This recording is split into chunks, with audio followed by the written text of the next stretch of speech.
আসসালামু আলাইকুম। আজকে আমরা ম্যাগনেটিক কন্ডাক্টরের ট্রাবল শুটিং নিয়ে কাজ করব। এই যে ম্যাগনেটিক কন্ডাক্টর আছে এটা অনেক শব্দ করে, যা অনেক রিস্কের ব্যাপার এবং থামা যায় না ওই জায়গায়। তো প্রথমতই আমরা ম্যাগনেটিক কন্ডাক্টর কানেকশনগুলো খুলে নেব। এইটা কিন্তু পাশেরটা রানিং আছে এবং এটা বুস্টার পাম্পের ইউজ করার জন্য এই ম্যাগনেটিক কন্ডাক্টরটা।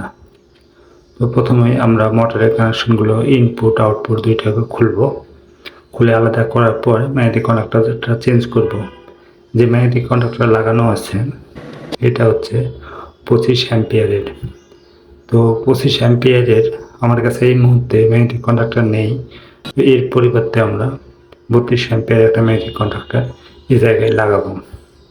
তো এই ম্যাগনেটিক কন্ডাক্টরের কাজটা হচ্ছে যে লো মানের ভোল্টেজ দিয়ে হাই মানের কারেন্টকে নিয়ন্ত্রণ করে।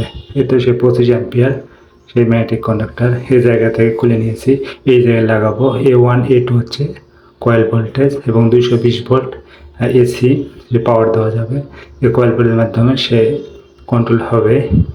L1 L2 L3 হচ্ছে ইনপুট এবং T1 T2 থেকে আউটপুট।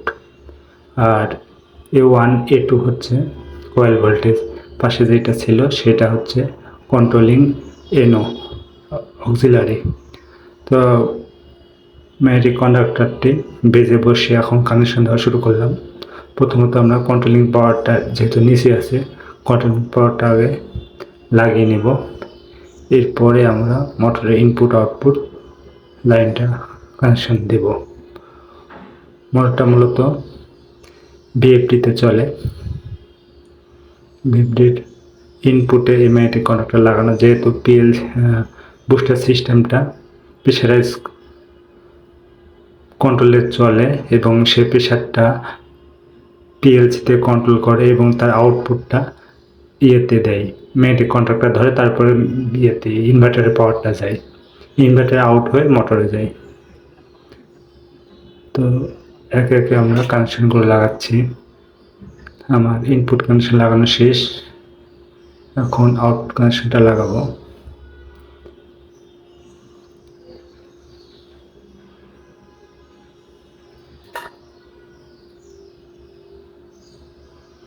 আউটপুট কানেকশন দুইটা লাগানো হয়েছে, আরেকটি বাকি আছে।